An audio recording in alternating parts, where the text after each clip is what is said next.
Hey everybody, Arc Flash here, and we are back with the final part of the Mega Man X retrospective and why we love him so much. So if you guys haven't watched any of the other Mega Man retrospective videos, I recommend you watch those first. I'll leave all the necessary links down below. Once again, don't forget to subscribe if you guys enjoy stuff like this, and be sure to stick around till the end where I'm going to be revealing the next series that I'm going to be working on. So sorry about the delay, but here we are. We're going to finish this thing. Let's do it! So Mega Man X Command Mission coming out in September of 2004 in the US, and this was kind of an interesting time here because the Mega Man Zero series was going strong on the Game Boy Advance. It kind of released right in the middle of all those, so the story was kind of odd because it took place in a time period where you would assume that Zero wouldn't be around in his current form, that he would be in the form that he's in the Mega Man Zero series, but it's not really explained that well how all this is possible. I guess the timeline isn't exact in how it shows all this, so you can figure out a way to justify it, I guess, if you try hard enough, but in the timeline it still is definitely a little strange. I think a lot of people see the Mega Man X Command Mission story as more of a side story. It's not really a canon story. But you have to admit it was definitely an interesting experiment by Capcom. I know from what I've read, Keiji Inafune did not like the idea of doing an RPG. He wanted to keep Mega Man an action series purely. But they did put it in the hands of an experienced RPG team in that the people that developed Breath of Fire 5 Dragon Quarter actually made this game. And I don't know if you guys have ever played Dragon Quarter. I love the Breath of Fire games. They're some of my favorite RPGs, especially 3 and 4. 5 I wasn't a huge fan of, so I was kind of skeptical when this one came out. But let's take a look at Mega Man X Command Mission, and we'll find out how this one fared. So even though the story is non-canon, it takes place in the 23rd century, which is chronologically the last game in the Mega Man X series, interestingly enough. But the story goes that there's a mysterious mineral known as force metal that was extracted from a meteor that fell and landed in the Pacific Ocean. Technology based on the metal helped the field of Reploid engineering, revolutionizing its development. The government then built Giga City, which was an artificial island near the meteor site, for the explicit purpose of mining and smelting the force metal. Everything was going well until a band of renegade Reploids armed themselves and launched a rebellion on the island. They banished all humans from the island and demanded that the government recognize Giga City as an independent Reploid state.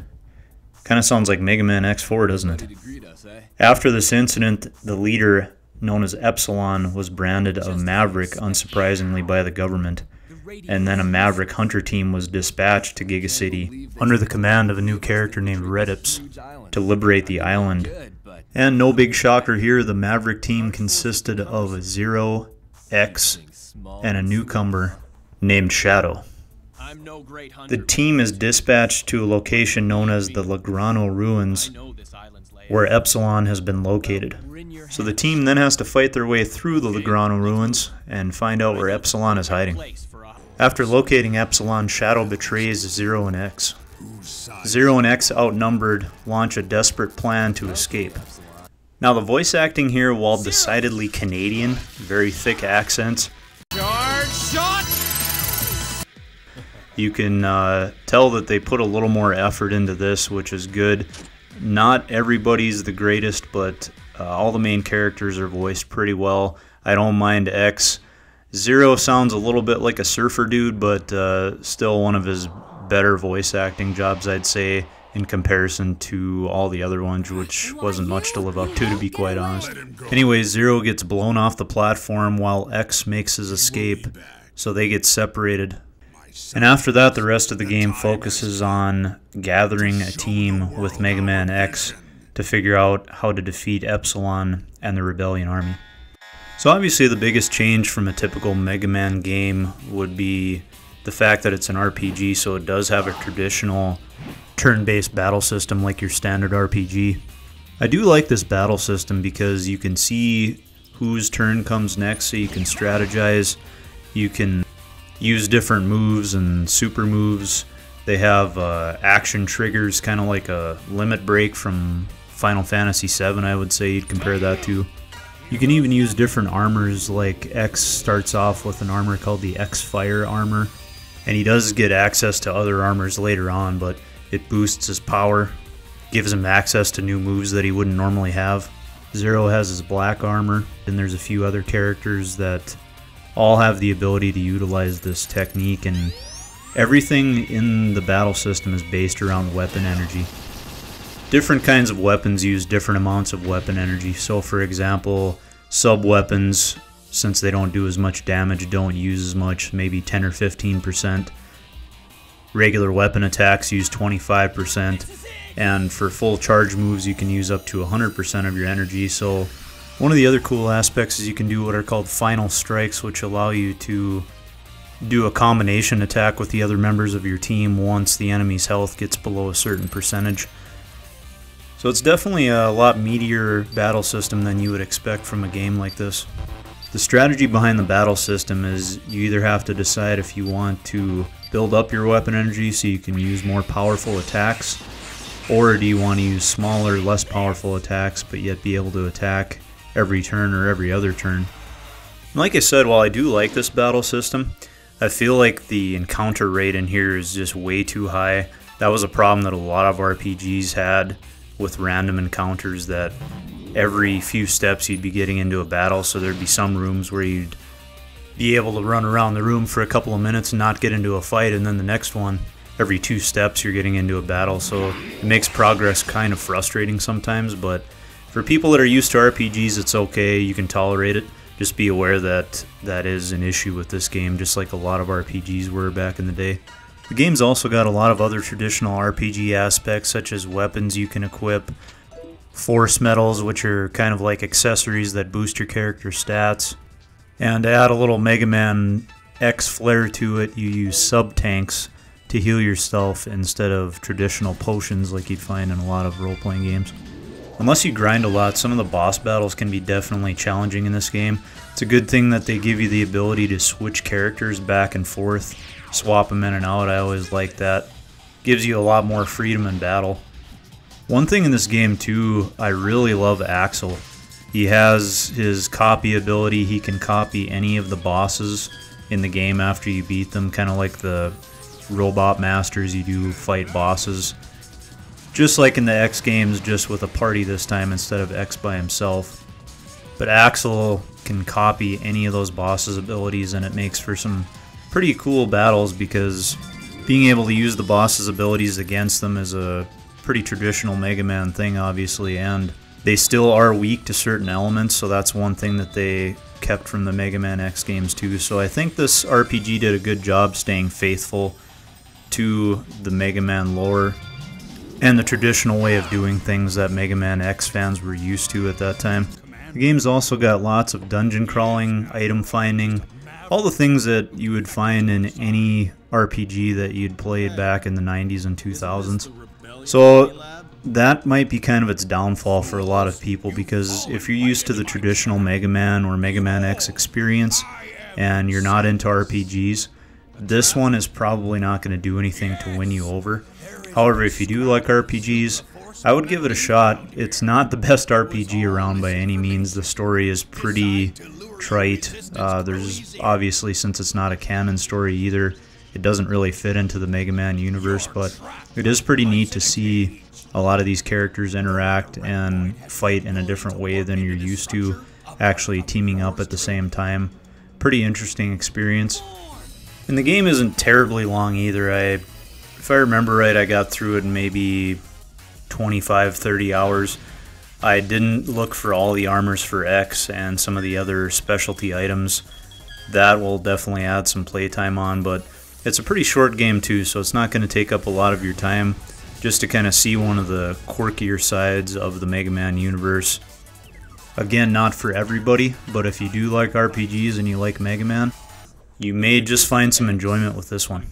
So after you get to the end of the game, you find out that Redips was actually a Maverick the whole time, while Epsilon was not a Maverick. He was just trying to prevent the use of Force Metal, or in this case it's called Supra Force Metal, from getting into the hands of the wrong people, because the Supra Force Metal can potentially turn regular Reploids into Mavericks. After finding out that Redips was a Maverick and all that he wanted was the Super Force medal, you also find out that he was disguised as Spider, one of your party members, the entire time. And he was going along with X's party to manipulate them and try to get the Super Force medal, as the Super Force medal increased the power of any Reploid in possession of it. After defeating Redips once and him revealing that he was Spider, Redips attempts to escape and the team gives chase. When they eventually catch up to him, they realize he's hooked himself up to a machine that allows him to channel the powers of the Super Force medal. And after giving his "I want to rule the universe" speech, and how he manipulated X and Zero's team into helping him, they then begin the final battle. After his defeat, Redips laments, saying that X and his team are the true Mavericks because they don't want anything more than to serve humankind and protect them, and argues that he should not be labeled a Maverick simply because he wants to evolve and grow stronger. After Redips perishes, the team decides that the Super Force medal is too dangerous in the hands of anyone. It's then that Ferrum, one of Epsilon's team, decides to sacrifice herself by jumping into space with the Super Force medal so that no one can ever get their hands on it again. And as the space station that they fought Colonel Redips on begins crashing back to Earth after the Super Force medal is removed, Ferrum is then seen floating through space saying that she'll see Epsilon soon, as she makes the ultimate sacrifice to save everyone on planet Earth. The final shot of the game then shows the team emerging from the crashed space station that landed on Earth, as they live to fight another day.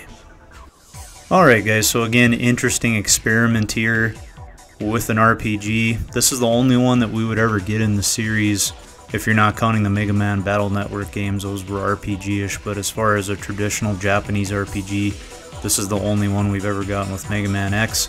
I highly doubt we're ever going to get another one, to be honest with you. It was pretty mediocre reviews at the time. I remember the reception was kind of lukewarm, so I don't think we're ever going to see this type of game again from Mega Man.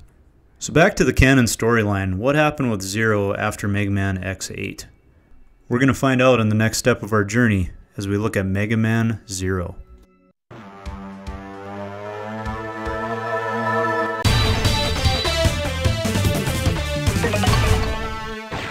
Mega Man Zero seeing its first of 4 releases on the Game Boy Advance in September of 2002 in North America. This was the first series of games that focused exclusively on Zero. X is in there, but Zero is definitely the star of these games, as the title shows. Quite a few new mechanics in these games, but they're fairly similar from 1 through 4, a lot of reused assets and moves. So I think what I'm going to do is I'm going to talk about just kind of the general idea of the gameplay, and then we're going to cover the story aspects as well. If there's any major differences in gameplay, I'll talk about it, but for the most part, the games play the same, save for a few small changes in his movesets, weapons, and abilities. So the story of Mega Man Zero taking place about 100 years after the end of the Mega Man X series. After defeating Sigma at the end of the Mega Man X series, Mega Man X and Zero are presumed missing. So this story begins with a human scientist named CL running away from a robot army with a group of resistance fighters by her side when she comes across the body of what's presumed to be Zero in an old abandoned laboratory. And Zero's been asleep all of this time because we remember at the end of Mega Man X6 and presumably at the end of X5, if it would have went the way that Mr. Inafune wanted, that Zero would be asleep waiting to be cured of the Maverick virus that was inside of his body during that time. And so CL has a small robotic companion with her called a Cyber Elf. Cyber Elves will come into play quite a bit during the story, a very important aspect to it. It's then that Passy decides to sacrifice herself in order to resurrect Zero and save CL. And after Passy revives Zero, he gets ready to defend himself almost immediately, and that's when the game does a great job of getting you ready to play as Zero.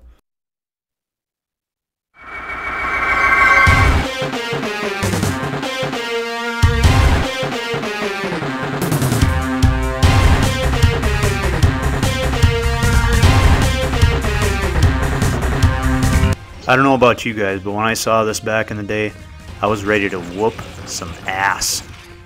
As soon as that old school music kicked in, oh yeah, it was go time.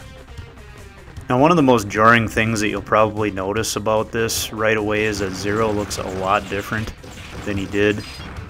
I always assumed that part of that issue was art direction, due to the fact that there was a different designer on the game, and maybe the fact that it was on the Game Boy Advance. It was probably a little bit harder to display Zero with all the lines and edges that he had in the older games, so they made for a little bit more smooth design that was a little easier to see on the Game Boy Advance screen versus a big TV screen. But as far as I understand, we're supposed to assume that this is the same Zero from the older games, just a little bit different body. Maybe at some point he got an upgrade, or they switched him to a different body because of the virus. I don't know, I might have missed that aspect of the story. But the second thing you'll notice is that he does not have a Z-Buster anymore. He uses a pistol, which functions pretty much like a Mega Buster or any Buster type weapon in the Mega Man or Mega Man X games. But you end up fighting a Golem, and you can't take him out with your regular Buster. You end up getting a Z-Saber from a mysterious figure, and this was a cool aspect too, that you acquire the Z-Saber a little later on. Now you really feel like Zero and you're ready to destroy anything in your path. The Z-Saber is pretty similar to what you remember in the older games. He swings it a little bit differently, but it's also a little different style of Z-Saber. It's like a thin triangular type of weapon. It's not really a beam anymore like it used to be. After finishing the initial level, you get into a command center where you go and you pick your next mission. So that's another big difference with these games, is you don't have your typical 8 robot masters you go after. It can be anywhere from, if I remember right, there was 9 or 10 in some of them. Some of them have robot masters that you think are evil, but then they're not evil necessarily, and there's a lot more complicated aspects to it. It's not just go in, beat 8 robots, and then go to the final boss like all of the X games, that's for sure. But non-linearity here, they have where you can go to the worlds at any time, pretty much any world. There are certain restrictions as far as which levels you can go to. You have to beat so many robot masters before you can go to the next set of areas. So say you'll get 4 missions that you have to go to, you beat those 4, and then they'll give you 4 more. There's a couple in between now and again. So in this one, you have the hub world that you travel around in. Before you pick your missions, you can talk to characters, you can get different weapons. So there are a few RPG type elements in here too. Probably the biggest change in this series is going to be the Cyber Elf mechanic. So these Cyber Elves, you'll find them around the levels in every game, and they allow you to expand your health. Some of them will shoot bullets, like satellites floating around you that shoot bullets. Some of them will allow you to reflect bullets with your sword. Some of them will save you from falling if you fall down a pit. So there's tons of different aspects to all these different elves. You can power them up, and they vary depending on the game. And the first couple, they're pretty restrictive. Any elf that you use will die right after using them, so you're almost discouraged from using them in a way, because every time you use an elf, it lowers your score in the level. Each level you get scored, and your score is based on how fast you complete the level, how much damage you took, how many enemies you killed, things like that. So anytime you use an elf, it lowers your score, and you want to try to get the highest score possible, because there are some items and abilities that are based on what score you get at the end of the level. So again, yeah, elf use is pretty highly discouraged, I would say, in the first one, because you want to try to keep your score as high as you can. Toward the end of the series, like you get into the 3rd and 4th ones, it's a little easier, especially the 4th one. You just have one elf that you use, and you power them up individually, and the penalties aren't as severe for having that, and they don't die instantly after using them. Same with the 3rd one, they don't die right away. There are a few exceptions, some that are more powerful that do die right away after using them, but a large portion of them you can use them without worrying about that. But yeah, the first 2, that's not the case. It's essentially the same in Mega Man 0, 1, and 2 as far as the Cyber Elf system is concerned. As far as other items and weapons are concerned, Zero's always got his main and his sub-weapon. Usually you're going to have your pistol and your Z-Saber to start off with. And as the series goes on, he'll gain access to other weapons such as shields, tonfa, spears, grappling hook type weapons. So they kind of switch it up a little bit every game, but you've always got those main two, pistol and Z-Saber, and I always found those to be the ones that I would go to most of the time because they seemed like they were the most versatile. Once in a while you'd swap to your other weapons for just to switch it up, or for the rare occasion where they had to be used. I know in the case where you had to use your grappling hook, sometimes I would take that out, but for the most part I'd always go back to those two default weapons. As you see here, you still have the ability to use sub-tanks to increase your life should you run out, and the element system that you just saw on your screen there. Most of the games you'd switch from lightning to ice to fire, trying to figure out what the Robot Master was weak to rather than just switching to a different weapon like Mega Man X would do. And as I said, there are some small differences in how all this stuff is done, and I'll go over some things here and there as we go through the games, but this is the main meat of the gameplay and how everything's generally structured. So it's basically a cycle of beat a Robot Master, go back, walk around the command center for a little while, do a couple things, go through another mission, beat another Robot Master. So it does have kind of that Mega Man X vibe to it in that way, but the way it goes about it is quite a bit different. Before we get into the story more, I have to mention that there's one thing that this series is known for, and the most notorious thing about it is it's going to be the difficulty. These games are very, very challenging. They're not for the faint of heart, especially the first couple in my opinion, until you get a little more freedom with the Cyber Elf usage in 3 and 4. The first two, very difficult. Kind of harkens back to those older style Mega Man games in that it gives you that old school feeling of it's just you, a sword and a pistol. We're going to throw everything at you in the kitchen sink. Good luck, all you have is your reflexes, and if you can't make it, tough shit, you crybaby. Alright, here we go. First boss of the game, baby. You're mine. Alright, that's cool. Just knocking a little rust off. Try again. Come on. Ugh. Okay, alright. Third time's a charm. I'm still learning his patterns. Alright, this time I got you. This time I got you. Just need another hit. Oh, this game sucks! Oh, come on, man. Come on. Why is this game so hard? It's the first boss. Damn it. Alright, so since I am playing the Mega Man Zero Collection on the DS, I do have the ability to pick the easy scenario mode, and I just might have to because I don't have enough time to knock off all the rust while I'm talking about all these games. So anyone who hasn't played these before, keep that in mind. You do have that option. I would not recommend playing easy scenario unless you just want to go through the story and you don't really care about the challenge, because it forces you to play through all the games 1 through 4 without stopping, which means that you don't have save files from games that you've beaten in the series, so it doesn't really save anything. But it was perfect for me just trying to get through and show you guys everything without spending countless hours dying constantly and trying to remember, get the muscle memory back to play everything again. And from what I've seen, it seems like it hurts your score at the end of the levels, so your grade goes down. You already get all the Cyber Elves and parts from the beginning, so you don't get any satisfaction in collecting them. But yeah, if possible, I would definitely recommend playing it in its original form, which you can do on here. But like I said, it is nice having that easy scenario option for people that just want to go through and enjoy it for the story and just play the game. So moving on, you find out that the Neo-Arcadian society that was alluded to earlier in the game is full of humans.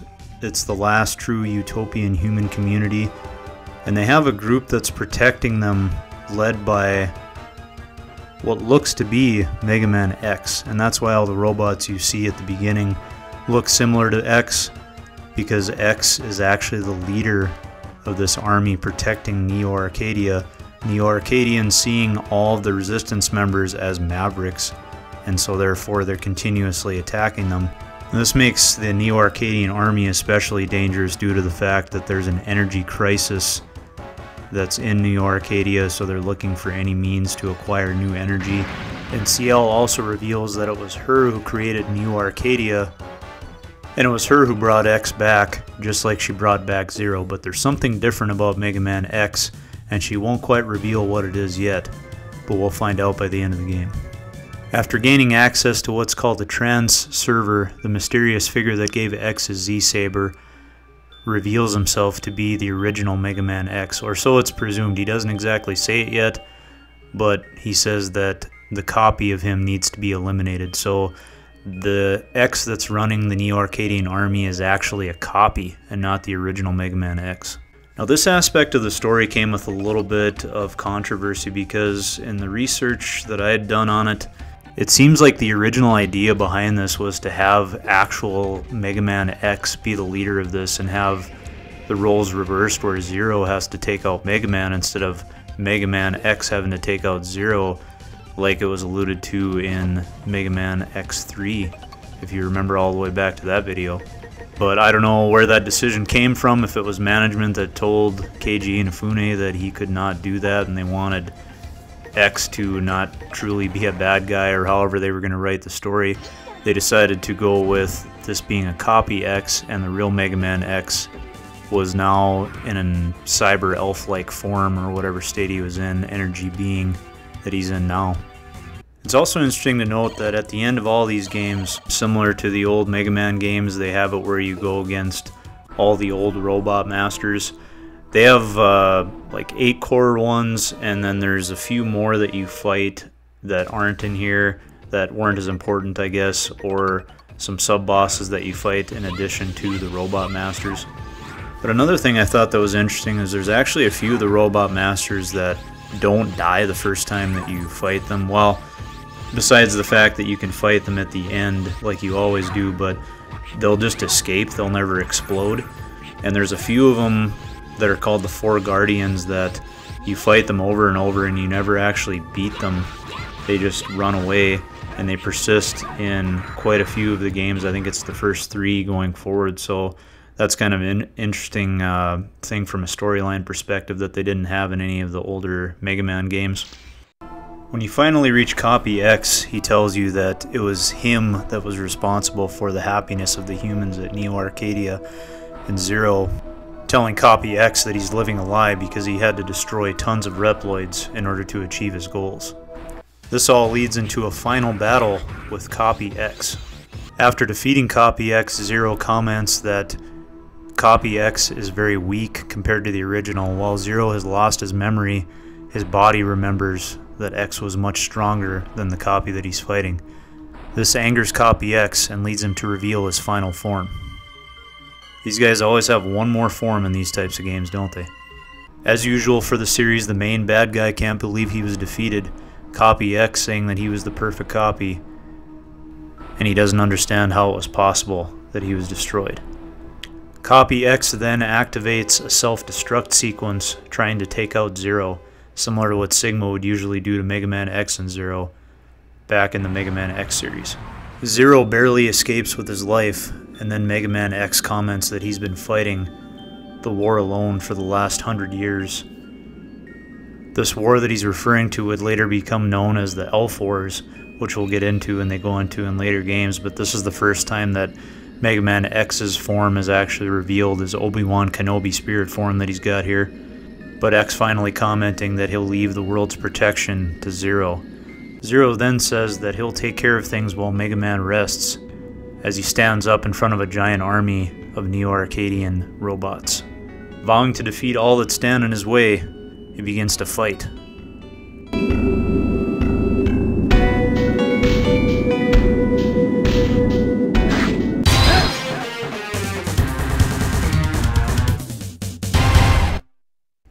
So is Mega Man X gone forever? And what happens to Zero after the fight? We'll find out in the next game, Mega Man 02. Mega Man 02 releasing October 2003, so again we're going with the about yearly release schedule that we did with Mega Man X. In the game's timeline, a year has passed since Zero defeated Copy X. Zero feels like he's lost purpose and knows that he needs to reunite with CL and the Resistance soldiers to figure out what direction he needs to take again. Not long after the initial cutscene, you see Zero being attacked by multiple enemies in the Neo Arcadia army called Pantheons. I don't know if I had talked about that before. Pantheons start attacking him. It's then that Zero knows he needs to jump into battle once again, even with broken armor and weapons. He attacks. After the end of the initial desert stage where he defeats a giant scorpion mechanoid, Zero then collapses due to his body and weapons being so worn out from all the fighting in the desert. He's then found by Harpuia, one of the 4 guardians of Neo Arcadia. Now, if you remember from the first game, like I talked about, there's 4 guardians. One of them, named Phantom, self-destructed trying to stop Zero. So there are 3 surviving guardians, and they've since assumed command of Neo Arcadia, with Harpuia as the leader. You come to find out that Copy X's death was covered up, and the humans revered him as a savior, so they didn't want the humans to find out that he had actually died, or that he was a copy. The Resistance is now being led by a Reploid named El Piso, which you're seeing here, and Ciel continues her work into a new form of energy that will hopefully eliminate the need for war with Neo Arcadia. You then find out that Harpuia dropped Zero off close to the Resistance base so he would be found and repaired, because he preferred to see Zero die in battle at his hands rather than from exhaustion through walking in the desert.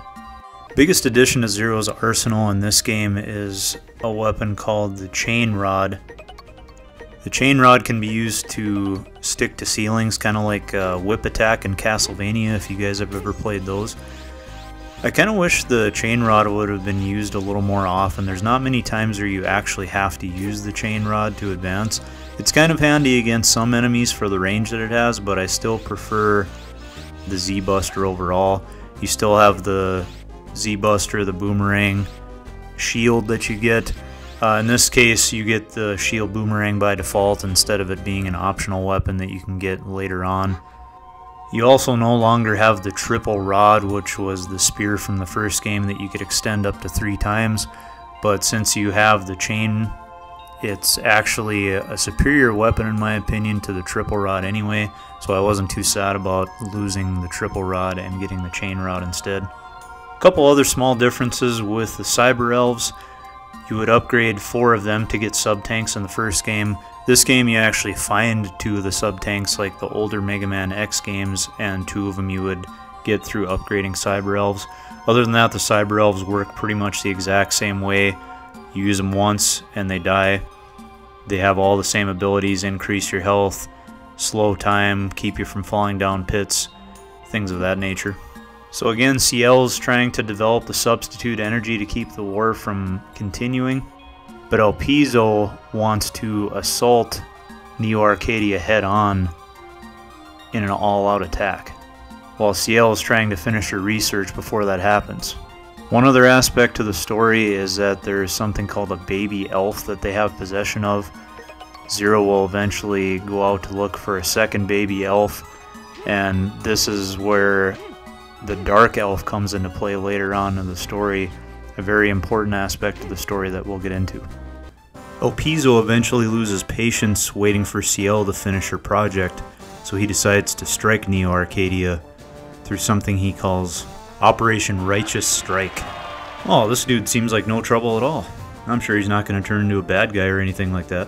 After completing a few more missions, X eventually reveals himself again, telling Zero that both of the baby elves that they were searching for and found have been awakened, and they're searching for their mother, the Dark Elf, whom X sealed away so long ago to prevent them from causing any more destruction, as the Dark Elf did during the Elf Wars, and that Zero needed to do anything he could to stop all the elves from being reunited. Taking a break from the story for a minute, one more feature that was added that wasn't used in any of the other games were called forms. So as you accomplish certain tasks in the game, such as defeating 20 enemies with a dashing saber attack or enemies in midair with your saber, you would gain access to new forms, which allowed you to do different techniques such as do a saber slash up, reflect bullets, and other types of moves. This system was unique to just this game only, which is why I wanted to give it a special mention. Used in this one that will be used in all the games going forward is the EX system. So as you defeat bosses and you get a S ranking or an A ranking, you're allowed EX skills such as beams for your gun or other special moves. Another thing that was started in this game that'll be used in all the Zero games going forward was the EX skill system. So it was kind of similar to Mega Man X in that every time you defeated a Robot Master, instead of getting their power, you'd get an EX skill for Zero. So for example, you'd get a laser shot or a triple shot for your Buster, or you would get Z-Saber moves for his Z-Saber. And you'd have to do this by getting either an A or an S rank in the second and third games. In the fourth game, there's a little different method for getting them, which we can talk about quickly, but I just thought that those features were worth a mention. So after you complete a few more missions, El Pizzo decides to carry out Operation Righteous Strike. And as you see here, he ends up getting captured by the 3 remaining Guardians of Neo Arcadia. While Zero tells the 3 Guardians that he won't allow any more Resistance members to die, they tell him that a bomb is on the way to the Resistance base, and Zero escapes with El Pizzo to go to try to stop the bomb. After Ciel and Zero stop the bomb together, they return to the base only to find out that Commander El Pizzo has left. But before he left a final message for Ciel stating that he was blinded by foolishness, he was weak, and he goes on to discuss how he was an errand boy in Neo Arcadia, and that when he came to the Resistance he was assigned as a commander, and he wasn't strong enough to be a commander. And to become powerful enough to be the hero that he wants to be, he's going to destroy all of Neo Arcadia, including all of the humans. Now this is one aspect of the story I personally felt was pretty weak. El Pizzo doesn't have a lot of reason to just go insane instantly and want to destroy everyone just because he loses once in a battle that he was never supposed to do to begin with. Everyone was warning him against it, but he was foolish and he decided to do it anyway, but apparently that was enough to make him snap when exactly what everyone told him was going to happen happened. So to me, the guy was already a few yards short of a first down anyway, but to me El Pizzo is just a weak villain. They had a pretty poor excuse for making him go crazy, and really a poor excuse for him to be a commander in the Resistance, because if he was supposed to be just an errand boy in Neo Arcadia, what qualifications did he have to be a commander for the Resistance? Apparently, you don't really need many. Eventually, after you complete a few more missions, you come across El Pizzo again, finding out that he came to reunite the 2 baby elves with the Dark Elf and create an all-powerful being of which he wants to take control and gain the ultimate power needed to destroy Neo Arcadia. Eventually you find out that El Pizzo has made his way into the Dark Elf Sanctuary in Neo Arcadia to try to break the seal on the Dark Elf and gain its power. X intervenes and tries to stop him, and X is using all of his remaining power to keep the seal held on the Dark Elf, but X warns Zero that he must hurry because he can't hold the Dark Elf back for long. After defeating the remaining 3 Guardians of Neo Arcadia, Zero makes his way to the Dark Elf Vault. It's there he comes across El Pizzo, who says he's going to destroy X's original body in order to break the final seal, and El Pizzo has enough power to hold Zero back and do exactly that. Now as you watch what I consider to be the biggest travesty in all of the Mega Man X and Zero and Mega Man series, this third-rate piece of crap villain El Pizzo, you can tell I don't like the guy, but he's just a one-off villain in one game, and he's going to come in and destroy an iconic hero in the Mega Man series. I understand that X technically wasn't in that body anymore, but it still irritates me. It was his original body, and he just easily gets destroyed in the way that he did. Now, I don't know if this was a specific decision by Keiji Inafune, just because if you go back to watch some of my original videos, you remember me talking about how when he created the new Mega Man X series, he wanted Mega Man X to look more like Zero looks now. So I don't know if this was his way of finally just getting rid of X once and for all, because he never liked him in the iteration that he had him in from the beginning, because management sort of forced him to design Mega Man X in the way that he did, and this was kind of a middle finger to that end. But it just really irritated me how this guy was able to just come in and easily destroy X. X couldn't even fight back. All these games, all this time you spent with him was just thrown down the crapper because of this idiot right here. So yeah, I don't know if somebody just really hated X, if it was Keiji Inafune, if it was somebody else that they just wanted to throw him away like they did and focus on Zero exclusively. X, I guess, was sort of redeemed in the ZX series a little bit in a way, but anyway, enough of my own personal opinion. I'll continue on with the story. Let's move on. So Alpizo, destroying X's original body, breaks the seal and unlocks the Dark Elf along with the baby elves. They join together and they enter into Alpizo, turning him into the final boss that you have to fight with Zero. So Alpizo, just like Copy X, after you defeat him, remarking that he can't believe you defeated him, and he transforms into his final form. After defeating Alpizo's final form, he thanks Zero, telling him that he was weak, and then he accepts that now, and then he feels like he's gotten stronger from the lesson that he's learned by getting defeated by Zero. It's then that the Dark Elf turns to a bright white light. This light is enveloped onto Alpizo, Alpizo remarking that he feels warm, and Alpizo eventually gets turned into a cyber elf himself. Alright, cool. You destroyed X's original body and tried to destroy all of humankind. Sounds totally fair that you'd be able to keep on living as a cyber elf. Great, thanks man. Anyway, Alpizo commenting that the Dark Elf is actually not evil, which seems to be the case if she's willing to revive a jackass like that. You then get the impression that the Dark Elf seems to know Zero as she calls him out by name, and then the Dark Elf flies away, and Zero wonders how she could possibly know him. X then reveals to Zero that the Dark Elf was actually created to try to save the world and not destroy it. It was only because of her great power and her potential to destroy the world that she became known as the Dark Elf. In addition to that, someone named Dr. Weil actually placed a curse on the Dark Elf, converting her into the dark form that Zero knows today. Who was this mysterious Dr. Weil? And what happened to the Dark Elf? We'll find out in Mega Man 03. Mega Man 03, releasing October 2004, again almost 1 year after 02. The third game in the series taking place about 2 months after the second. So in this one, a recently crashed spaceship emits an energy similar to the Dark Elf, so Zero sets out to investigate. After Zero works his way through the initial area, he comes across two of the four Guardians, Fairy, Leviathan, and Fighting Fafnir, struggling against a giant creature. This giant robot is known as Omega.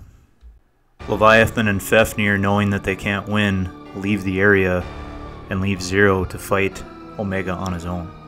After fighting Omega, eventually Harpuya shows up, telling Omega that he's going to destroy him and that he won't let him leave. A mysterious old man then makes an appearance, and he then reveals himself to be Dr. Weil. Dr. Weil? Dr. Wily? I see what you did there. Dr. Weil immediately gives orders to Omega not to attack, and he is now going to be the protector of Neo Arcadia.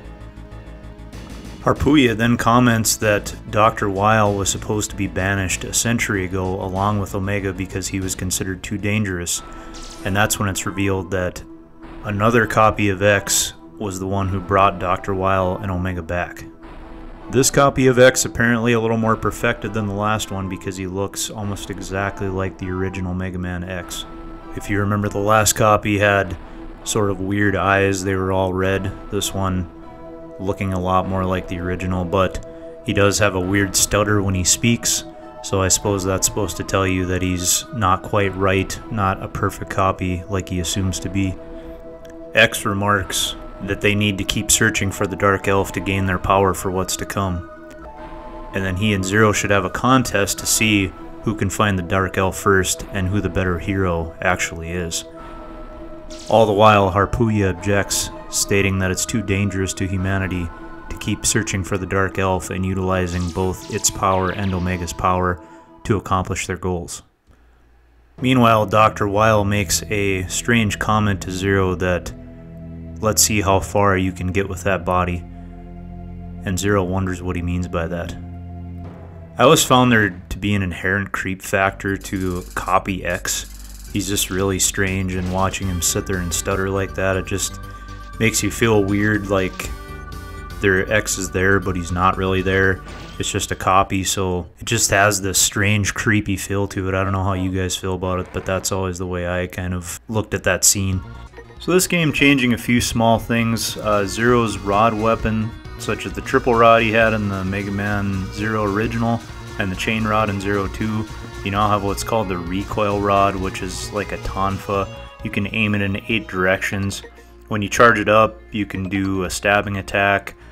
You can also knock enemies back, or you propel Zero into the air if you aim it down at the ground.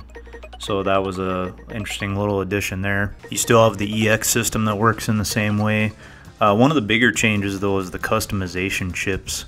And this is taking place of the form system from Mega Man Zero 2. They're found on secret discs, and they have 3 types. They have head, body, and legs. You can only equip 1 chip of each type, but I like the system a lot better. It's kind of similar to the system, I would say, in Mega Man X8, or some of the other Mega Mans where you can pick specific chips for different parts of your body. Like you have a head part that recovers health, you have foot parts that let you, or foot chips rather, that let you do double jumps or jump on the water or cling to walls. So I like this system better. It lets you customize Zero quite a bit more. I felt like the Cyber Elf system is much improved. They have what's called satellite Cyber Elves now. You can equip them and have a constant benefit. They don't die immediately after use. There's a few that do, but for the most part, you can use them for other purposes besides a one-shot use and they're done. Like they can reduce damage, they can give you health over time, make enemies drop more health, and some have similar functionality to the older ones where they'll keep you from dropping down pits. And you can equip 2 at once too, so that helps even out the challenge quite a bit more. I felt like in Mega Man 03 and into 4, having these elves and having them help you on a constant basis makes it a lot more manageable. Not necessarily makes it an easy game by any means, but it balances out the difficulty quite a bit. One other mechanic that I'll quickly mention, I don't really have much footage of it because I didn't have the functionality there that they need, but cyberspace is something you can do. So cyberspace, there's doors in each level. You'll enter into the door, the area will have a green tinge to it. You don't have as many enemies in these levels. And from what I read about it, if you have transfer of information from Mega Man Battle Network 4 and you link it with 03, certain virus enemies from the Battle Network series will appear. Also, all enemies drop health items instead of other types of items. Like some of the enemies will drop secret discs as you're running through. In this case, they'll drop exclusively health. So there's advantages and disadvantages to entering cyberspace. And the other functionality of that is you have certain cyber elves, both the fusion ones that can die right away and the satellite ones that don't, will auto-activate without dying even if you don't feed them and grow them like you normally would. And the elves don't affect your end level score either. However, when you enter cyberspace, you do lose rank, so you have to be careful.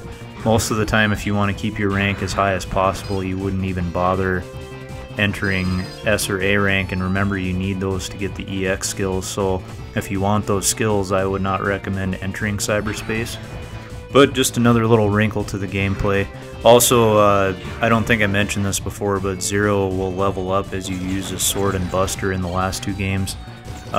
You increase your combo potential and abilities with the saber as you use it more. This time you already have all the combos starting right away, so you don't need to do that in 03. Meanwhile, back at the Resistance base, Harpuya is recovering after a battle with Weil and Omega, in which Zero recovered him and brought him back. Harpuya comments that he doesn't appreciate Zero bringing him back. He's been driven out of Neo Arcadia, and he feels like a terrible warrior and a failure. He rushes off, not being fully healed, to try to figure out a way to fight and defeat Weil and Omega. As Harpuya feels like Weil and Copy X don't have humanity's best interests in mind. In addition, some information that Zero finds on one of his missions talks about the Elf Wars. So the story goes that near the end of the Maverick Wars, cyber elves were put to use due to the fact that these cyber elves increase the power of any Reploid that was using it, similar to how the cyber elves increase the power of Zero. During this time, the Dark Elf was produced along with baby elves, which were copies of the Dark Elf, and in using their power, they were able to end the war in 4 years, after 100 years of fighting previously. However, this caused huge losses on both sides, as the Reploids lost 90% of their force, while 60% of the human population was destroyed. It's then that Dr. Weil appears, speaking through the voices of the operators, controlling them with the power of Omega. Not long after, you find out Dr. Weil's true intentions of using Omega to control all of Reploid kind and to destroy humanity for banishing him all those years ago. In a series of long and hard-fought battles, including one where Zero again has to defeat Copy X, and in doing so, Copy X, trying to go to his ultimate form, gets destroyed by Dr. Weil in a plot to make him into a martyr for Neo-Arcadians, therefore giving Dr. Weil the excuse for Neo-Arcadians to hate the Resistance and Zero, putting his plan into motion. Zero eventually reaches the endgame.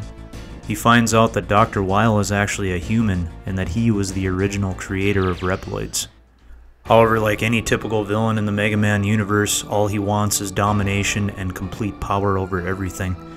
Zero then commenting that even though he may be human, he's no different than any other Maverick and needs to be destroyed. This conversation then leads into a fight with Omega. After defeating both of Omega's forms, Zero then falls to the bottom of a chasm that looks very familiar, as it's the place that he was originally woken up by CL back in Mega Man 01. So do you remember how before Dr. Weil mentioned that he was surprised that Zero was doing as well as he was in his current body? Well, that's when the biggest twist in the series is revealed, that Zero was actually a copy the entire time. His original body was inside of Omega. So the entire time in Mega Man 1 through 3 as you've been fighting, you've been a mere copy. It's then that Dr. Weil orders the original Zero to defeat the copy Zero, and it's a mano-a-mano battle between the original and the copy. I always thought this battle was really cool and interesting because the original Zero uses a lot of the same moves that he used to use in the Mega Man X series, so I thought it was a cool little throwback to the original Mega Mans that he uses those older moves. So even though it is on the Game Boy Advance, it was still cool to go back and fight against the original Zero that you fought as all those years in the Mega Man X series. So after defeating the original Zero, Dr. Weil attempts to resurrect Zero and Omega through the use of the Dark Elf, and it's then that the 3 remaining Guardian Protectors come in and try to help Zero defeat his original body. It's then that Mega Man X appears again and remarks that it seems as if the Dark Elf's curse is once again fading, similar to the way it did at the end of Mega Man 2. X also stating that it was he and Zero in his original body that defeated Omega 100 years ago. He also says that while Zero's body may be a copy, his mind and soul are still that of the original Zero. So he is the original even if his body is a copy. X then telling Zero that he needs to destroy his original body in order to end this once and for all and defeat Dr. Weil and Omega. After that, you as the player are given control again, and you have to destroy your original body with your own hands. After the explosion, X appears to Zero, telling him that he doesn't have much energy left and that he has to leave the world in his current form, and he asks Zero to please protect everyone and still defeat Dr. Weil as he still poses a threat to humanity.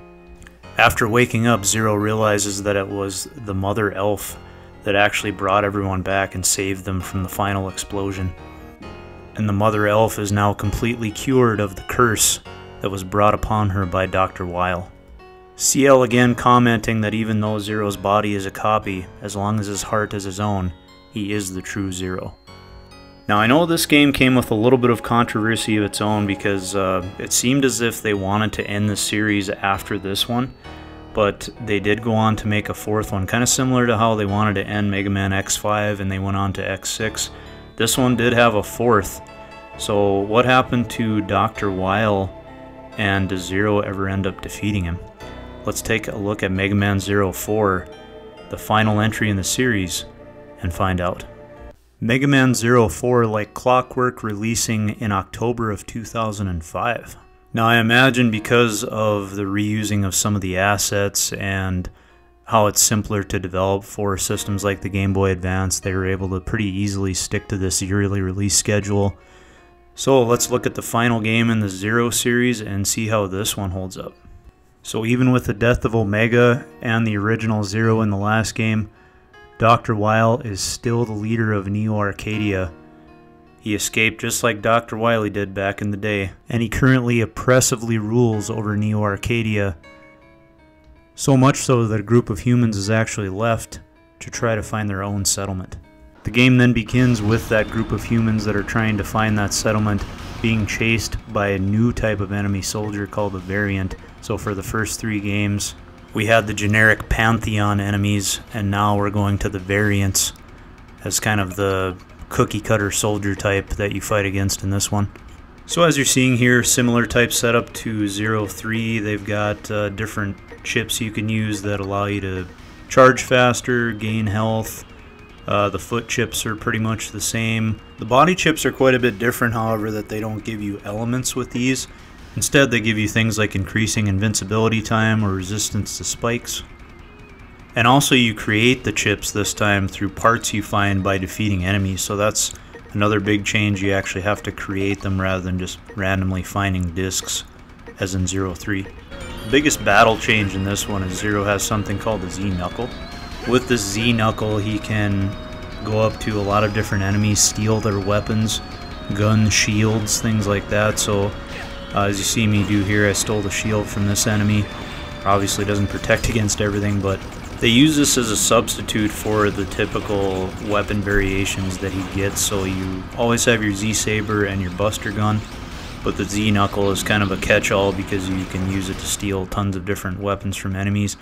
I found myself not using it very much, to be honest, because of the versatility again of the Z-Saber and the Buster Gun.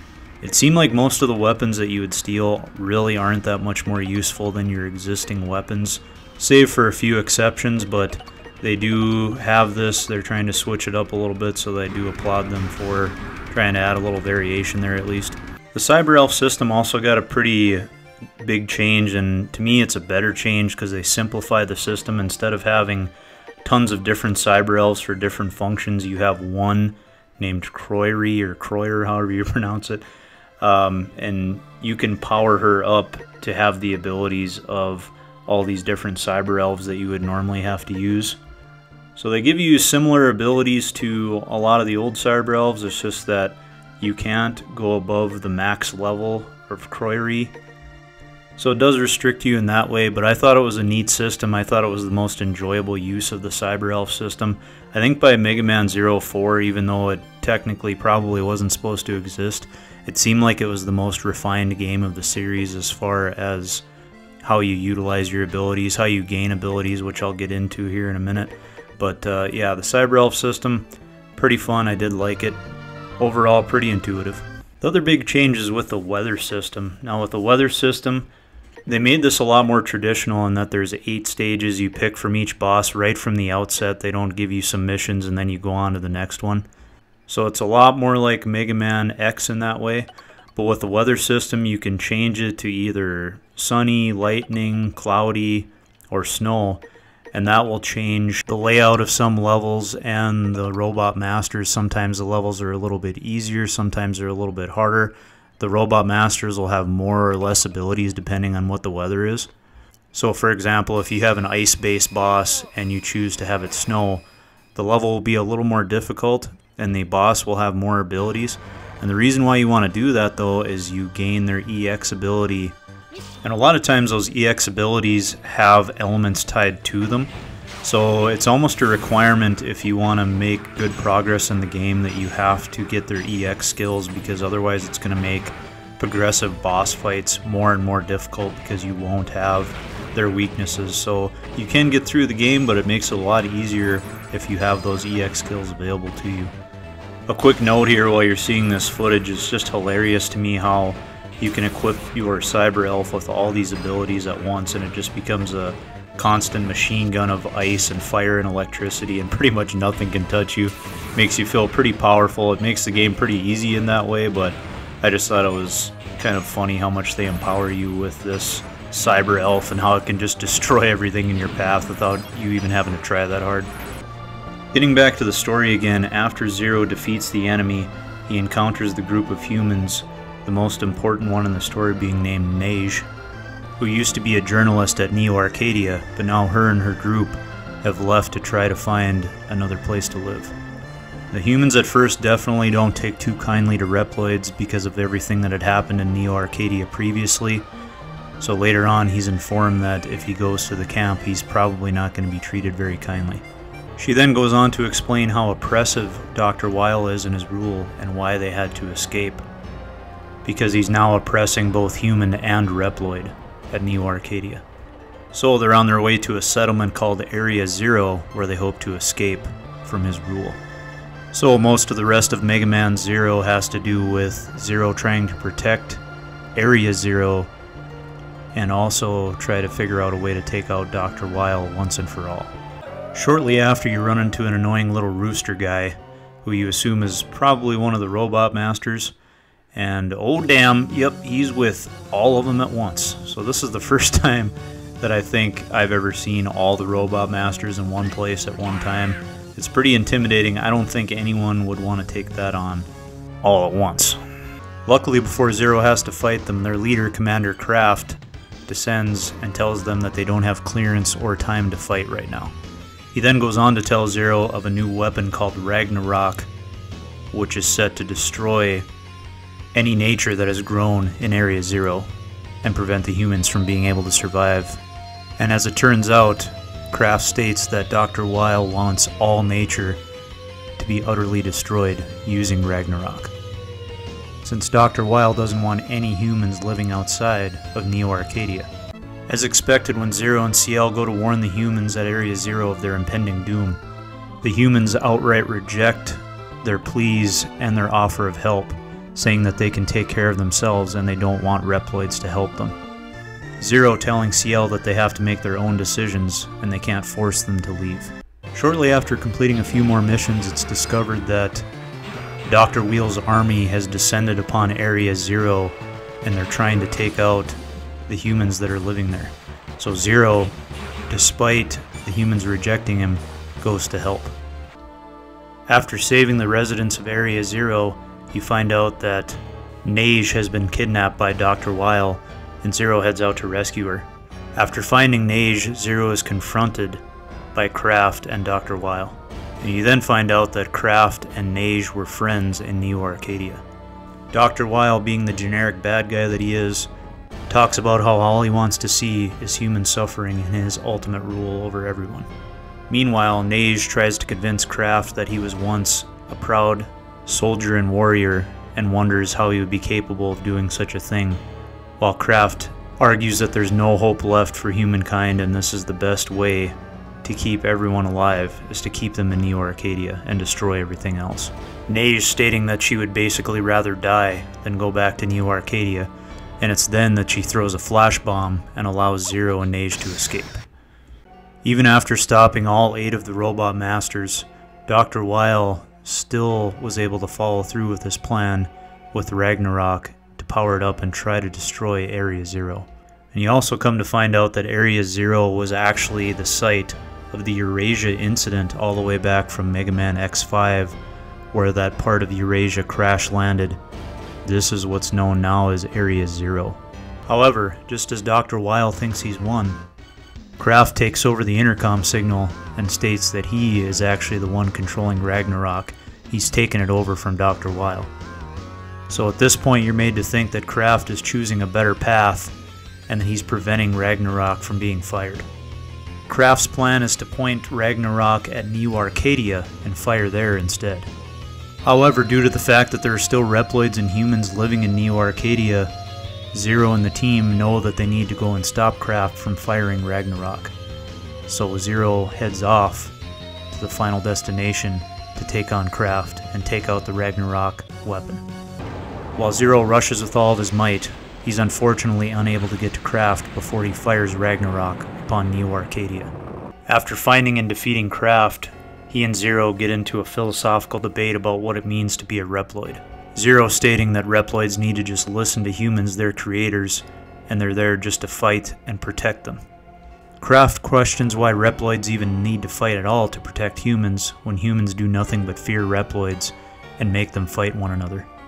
Zero argues that while he could have had the same attitude, it was Ciel that changed his mind and made him believe that Reploids and humans could exist in peace. So as you play the game, it seems more and more like you can draw parallels between Ciel and Dr. Light. There's a lot of overarching themes here between Mega Man X, and Zero, because the ultimate goal seems to be peace amongst Reploids and humans. That was the goal ever since the original Mega Man X, if you can remember all the way back to that. So it's interesting how all this has come full circle by the end of this game. So Kraft pleading with Zero to leave his defeated mechanical body on Ragnarok because he doesn't want to go down and have to face Neige for what he's done. Zero agrees with this and leaves Kraft to his fate. Fortunately, shortly after leaving Kraft, you find out that the Resistance was able to evacuate all humans and Reploids from Neo Arcadia in time before Ragnarok fired upon the now doomed Sanctuary. Dr. Weil was still in the Sanctuary, and it's assumed that he was destroyed along with Neo Arcadia itself. However, just when Zero and the team think they can relax, Ragnarok again fires on the planet. The team then realizes that Ragnarok has been set on a collision course towards Earth, with the destination being Area Zero. Gee, I wonder who could be behind that one. Now, the team somehow hasn't figured it out, but Zero is on his way, and he's gonna go find out for himself. After more fighting, when Zero finally gets to Ragnarok's core, he runs into, no big surprise, Dr. Weil. Zero wondering how he was able to survive the attack on Neo Arcadia. It's then that Dr. Weil reveals that he is immortal because of his head being connected to a body that allows him to regenerate indefinitely and also live indefinitely, due to modifications that were made on his body by humans during the Elf Wars. And again, because of the perceived threat that he posed after the power that he possessed and Omega's power, he was banished from Neo Arcadia after the Elf Wars ended. He hates all humans, Reploids, justice, anything good and kind in nature, freedom. He doesn't want any of it. He wants to destroy everything and rule over all. Man, this guy makes Dr. Wily and Sigma look like Boy Scouts, doesn't he? As usual, after defeating his first form, a second form appears, and Zero is tasked with defeating Dr. Weil once and for all. The team desperately wants to transport Zero off of Ragnarok, but he denies that request, stating that if he's able to take out Dr. Weil's core, the resulting explosion will destroy Ragnarok and prevent it from hitting Earth and Area Zero. Dr. Weil mocking him, thinking that Zero is not capable of such a task, and Zero is about to take him up on that challenge in the final battle of the Mega Man Zero series.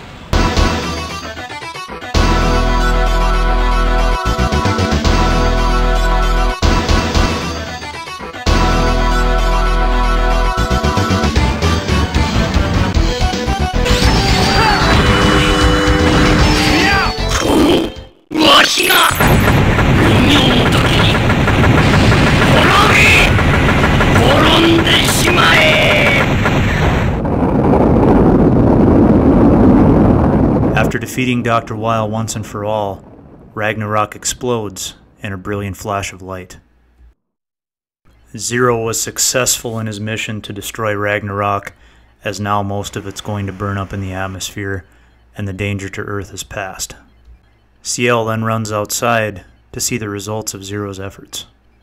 As everyone outside looks at the pieces of Ragnarok flashing in the sky like falling stars, they begin to accept the harsh reality that there's a good possibility that Zero did not make it out of that explosion alive. We then see Ciel run to a hilltop as she watches the pieces of Ragnarok burn in the sky, as she cries over the presumed death of her hero and protector.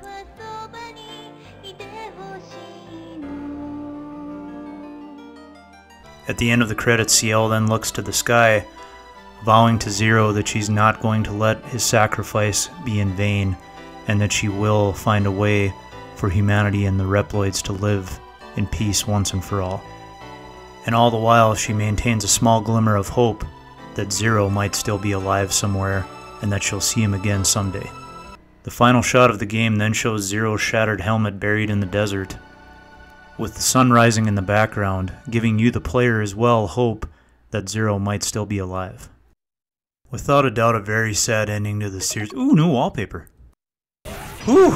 Okay guys, thanks so much for sticking with me. The Mega Man Zero series is great fun. I had a lot of fun doing this.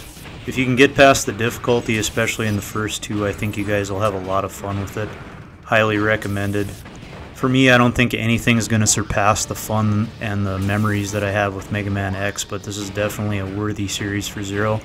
But anyway, we are now over an hour into this thing. I never thought that when I started this whole series that it was going to take me nearly as long as it has, but I appreciate you guys so much sticking with me and watching all this stuff and commenting and liking.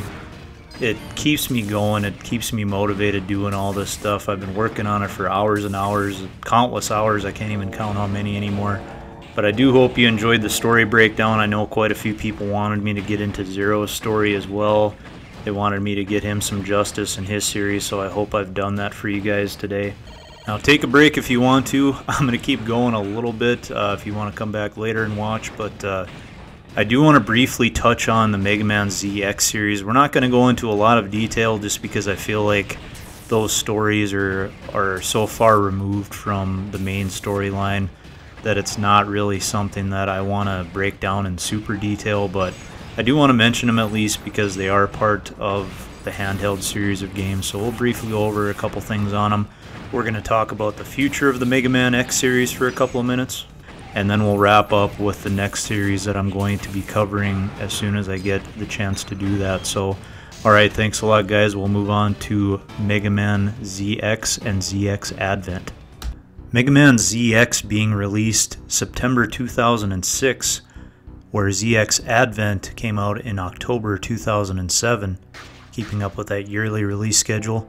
So as we watch some footage from Mega Man ZX here, very familiar looking highway stage from Mega Man X. They kind of harken back to that in this stage, which I thought was kind of cool. But after the fighting against Neo Arcadia came to an end, CL and her research team began doing research in an area known as the Outlands, which was generally uninhabitable and was in a location just outside of Neo Arcadia.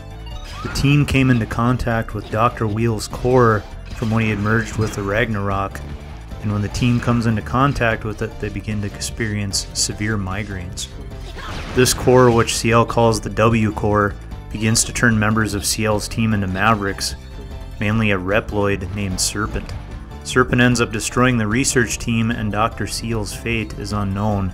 So Alouette from the Mega Man Zero series, I never really talked about her too much, but she was a kind of a side character in that series. She was a young Reploid raised by CL. She assumes command of the Guardians, also changing her name to Prairie. Now, the Guardians were kind of replacing the Resistance Force from the Mega Man Zero series. They're basically a peacekeeping force in this set of games. Big changes to the storyline here is that basically all humans have some sort of mechanical parts embedded in them now. There are no pure biological humans left on the planet anymore, and all Reploids now have to have set lifespans so they cannot live forever. And the Serpent guy that I mentioned, he runs this company called Slither Incorporated. Man, some clever name usage here. Serpent is able to solve the energy crisis that was created during the Mega Man Zero series, but at the same time, Maverick raids become more widespread, reaching beyond the Outlands and into the supposed safety cities that people were occupying at the time. So that's kind of the basic premise. If you guys want to find out more about the Mega Man ZX and ZX Advent series, you can go check out the wiki on it. It has a lot of good detailed information. That's where I got a lot of this, because I honestly didn't do a lot of playing of these games, so I wasn't as familiar with this series as the Zero series, the X series, the original, all those. These ones kind of flew under the radar for me, and I'm not sure why. I guess I just didn't hear a whole lot about them, so I'm getting into them a little more now, I'm finding that they're actually pretty fun games, and it's too bad that more people don't talk about these and play them compared to some of the older games, but there are a few reasons for that, I would say. One of the big things with the Mega Man ZX, not so much ZX Advent because they fixed a lot of those issues, but in the original ZX game, the way you travel around was really frustrating. Everything was interconnected, kind of like the first Mega Man Zero game, but in a way more convoluted fashion. Everything is like a spider web with all these different rooms and areas that you can go. But the map is really terrible. It doesn't really tell you where to properly head, and you kind of have to figure it out for yourself or use a guide. It's a frustrating way to travel. The gameplay itself, however, is very fun. You can take what are called biometals in the game, which is something that CL created before the series started between the Zero and the ZX series.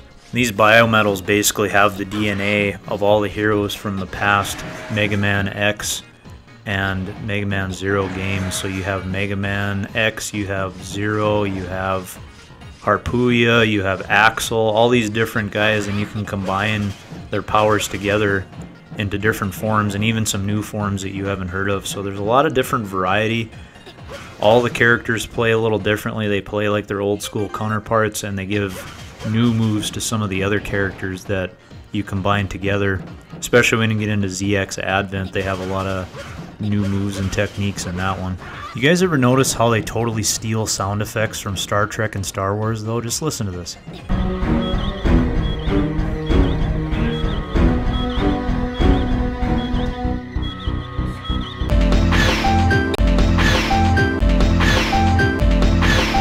If you guys can ever get your hands on these, I would suggest you do. They are pretty fun, and if I ever get into them more, I might do some videos on them later as I dive into the story a little bit more. If I get involved with it and I'm interested enough to do a video on it, I will. But for now, that's kind of what I'll talk about with those. Check them out sometime if you guys get a chance. Okay guys, well now that we've covered all that, what is the future of the series? Where does it go from here? Since I did my first Mega Man video where we talked about the Mega Man X collection, it looks like that collection, there's been some more news on that's going to be released on 2 separate discs, and I'm not really sure why they're doing it like that. They could easily fit all the games on one disc. Maybe it has something to do with them just wanting to test the waters and see how well the first one sells, and then if it does well, they'll release a second one. Because I can't imagine it's a space issue. These games, by today's standards, are probably pretty small. And the other bit of news since I did my first video is that the Mega Man Legacy Collection, the original Mega Man, is going to be coming out in May of this year for the Nintendo Switch. So that's going to be pretty cool. It looks like the first one is going to cost $14.99, and then Mega Man Legacy Collection 2 will be $19.99. That's going to be on the eShop. If you want a physical copy, it'll be $39.99, and that includes the first collection on a game card with a download code for the collection number 2. And again, that's kind of a confusing decision. I wish they would have just released everything on one card, or at least given us physical copies of 2 different cards. I'm sure it's probably a money-saving thing again, but at least we are getting them on the Switch. That's pretty exciting to be able to play all that stuff on the go. But again, I think how all this stuff sells is going to heavily dictate whether we get a Mega Man X9, especially with Mega Man 11 and the Mega Man X collection. They want to see how all that stuff is going to sell, and that will determine whether we get a sequel to Mega Man X. There are a lot of ways they could go with Mega Man X, I think. To me, if they want to stay consistent with the storyline, it would make the most sense to have Mega Man X and Zero joining forces to defeat Omega, them going back to that storyline 100 years prior to the events of Mega Man Zero. That'd be an easy story to write. To me, the canon is already there. They just have to do a prequel, go back to right before they started the Zero series.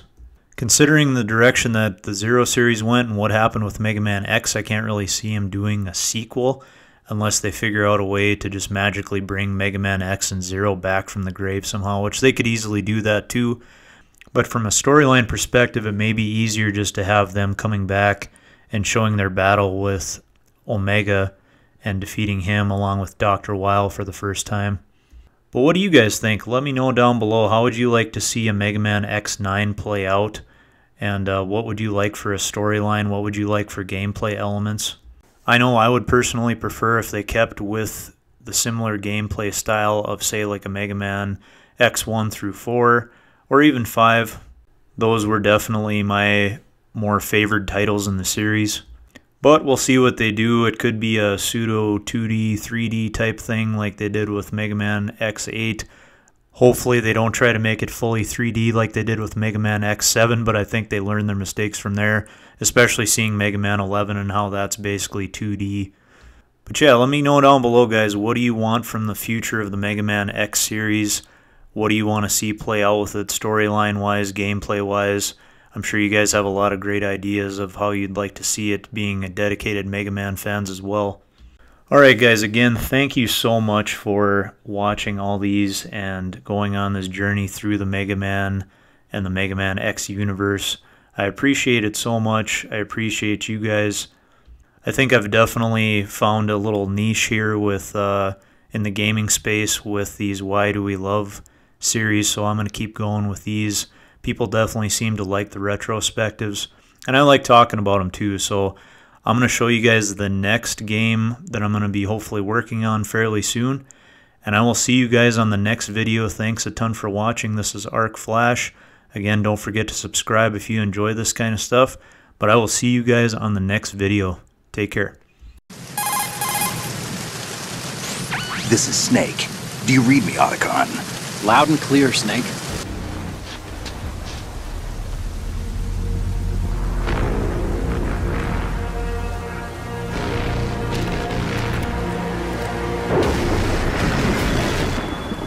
Kept you waiting, huh?